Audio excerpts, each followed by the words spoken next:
Hi everyone, it's Elliot from TutorialEdge.net, and in this tutorial we're going to be looking at how you can use WaitGroups within your concurrent Golang applications. Now, if you're just starting your journey about learning Go and how to implement highly concurrent, highly performant applications, then an understanding of WaitGroups can be quite vital. Now, in this tutorial we're going to be covering the following concepts. Now, we're going to be covering what WaitGroups are and when we should use them. We're then going to look at a simple example of working with WaitGroups, and then we're going to look at a more real-world example of where you would use WaitGroups. Now, this should hopefully give you all the confidence you need to go ahead and use WaitGroups within your own applications. Okay, so let's dive straight in and look at what a WaitGroup is and what problem it solves for us. Now, when you start writing applications in Go that leverage goroutines, you start hitting scenarios where you might need to block the execution of certain parts of your code base until these goroutines have successfully executed. Now let's jump into my editor on the left hand side of my screen here, and we're going to create a new function called go or func my func. Nice and simple. And within this function we're going to do time.sleep and 1 times time.second. And this is effectively to simulate our function doing some work or processing some work that takes a bit of time. Now just below this we're going to do format.println. And we're going to state executing goroutine or finished executing goroutine like so. Now within our main function, we're going to want to create this new goroutine. So go and the name of our function, which is myfunc. And just below this, we are going to do a format.println and finished executing my Go program. And this should hopefully highlight some of the issues that we're facing here. Now, if we come into the terminal at the bottom of my screen here and try and run this program, go run main.go, you should see that the first format.println statement is successfully printed out to the console, and as is the final Go format.println statement. Now, we haven't actually been able to see the output of this format.println statement from our goroutine here. And that's because our main function has terminated before our goroutine has had a chance to execute or finish execution. Now, this is where WaitGroups come to the rescue. Now, a WaitGroup can effectively act as a counter. Now, say we had 3 different tasks. We could set that counter to equal 3. So I'm going to change the color here. So counter is 3. Now, whenever a task is executed, we could then say, okay, set the counter to 2. Set the counter to 1, and set the counter to 0, and it's only when that counter within our WaitGroup hits 0 that our program would continue execution. Now let's see how we would do that programmatically in the left hand side of our screen here. So just in our main function, just below our print line here, I'm going to create a new WaitGroup and I'm going to call it var wg for WaitGroup, and it's the sync package.WaitGroup. Now, as we're executing only one task or one goroutine, I'm going to call WaitGroup.add and 1. And I'm going to add this WaitGroup as a parameter to our function here. So WaitGroup sync.WaitGroup. And then I can say at the end of my myfunc function that I have completed my task rather, and I will call WaitGroup.done. And then the final piece of the puzzle is to call WaitGroup.wait just below our functions to make sure that our main function does not continue past this point until our internal counter has hit 0. And the reason my editor is complaining is because this has to be a pointer and not a value. And finally, we should be good to go. So when I run this, I expect to see this format.println statement. It'll then trigger my goroutine, which will sleep for a second before printing this format.println statement and then calling WaitGroup.done. So at this point, the counter should be 0. So blocks until 0. And after this point, it will say, okay, format.println finished executing my Go program. Now let's verify that in the terminal. So go run main.go. And as we can see, it took a wee second there, but the Go WaitGroup tutorial is printed out. We then see finished executing my goroutine, which is up here. And we then see finished executing my Go program, which is here.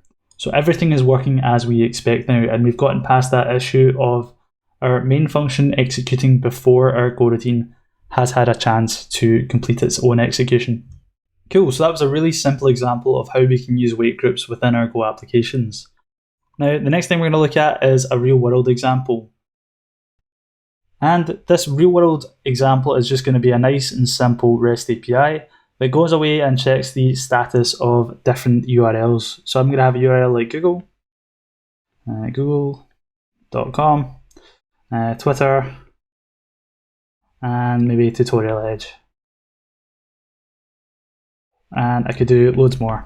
Now, for every user that comes in to check the status of these websites, so they're going to be doing a HTTP GET to this path. That is going to create a new Go routine just based off the nature of the net HTTP package. Now, in each of these Go routines, I'm going to want to create subsequent Go routines that go away and concurrently check to see whether or not these endpoints or these websites are healthy.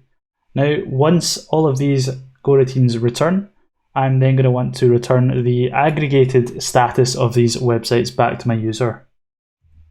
Okay, so let's start off by cleaning out some of this old code that we don't need. So I'm going to delete all of that. I'm going to delete the myfunc function, and I'm going to create a list of URLs or an array of URLs. So array of type string. First one is going to be https:/google.com, and the next one is going to be https:/tutorialedge.net. Oops. And the final one is going to be https:/twitter.com. Now, the next thing I want to do is to set up my simple REST API. So I'm going to want to do http:/handlefunc, and it's going to be the base path. And I'm going to want to create a fetch status function. Now, just below this, I'm going to want to do log.fatal and http:/listen and serve. And the first argument is going to be the port number. So in this case, port 8080. And the second argument is going to be nil, like so. Now let's go away and create this fetch status endpoint. So fetch status, and it's going to take in a response writer, so http:/response_writer, and it's going to take in a pointer to the HTTP request, like so. Now within this, I'm going to want to iterate over all of the URLs within my range of URLs, like so. And I'm going to want to create a new Go routine that's going to go away and fetch to see whether or not the status of that URL is good or not. So go func, this is going to take in a URL of type string, and it's going to do response or error equals http:/get and the URL. And if there's an error, or if the error does not equal nil, then I'm going to want to do fmt.f printf right to the response writer, and I'm going to say %+v/n and the error. Otherwise, I'm going to do fmt.f printf w, and again I'm going to cheat and use this +v/n and the response object, like so. And finally, at the end of our Go routine declaration, I'm going to pass in this URL. So as you can see, we've not yet implemented the Go routines here, but if we try and run this, go run main.go, and then we open up a browser, and when we hit localhost port 8080 here in our browser, we should see absolutely nothing. Now the reason for that is the request has come into our server here. It has then been mapped against this endpoint, and it's triggered this function here. Now this has created all three of our Go routines for each of the three URLs within our URLs array, but the fetch status function has finished execution or terminated the execution before the HTTP responses have been received. Now let's add these new wait groups to our code. So var WaitGroup equals sync.WaitGroup, just as we've seen before. Now within our for loop, we want to do WaitGroup.add and 1, because we're going to be adding one goroutine here.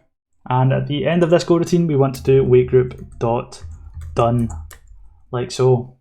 And finally, in order to block the execution of our fetch status function, we do WaitGroup.wait. Perfect. And on save, that should automatically import the sync package. So let's Control C our running server and start it again. So go run main.go. Now when we hit this endpoint once again, we should see that it returns all three response objects using this format.printf statement here. Awesome. And if we want to tidy this up, we can then say, okay, I only want to print out the response.status, like so. Control C that, start again, and we should see that all three endpoints returned 200 and OK status. Now, that's all we're going to cover. Now, that example represented a far more real-world usage of the WaitGroup within your Go applications, and hopefully it gave you some indication as to how you can use WaitGroups within your own applications. Now, if you found this tutorial useful, then please leave a like. If you've got any suggestions for what I can do to make it better, then please let me know in the comment section down below. And as always, please subscribe to my channel for more programming content. Cheers!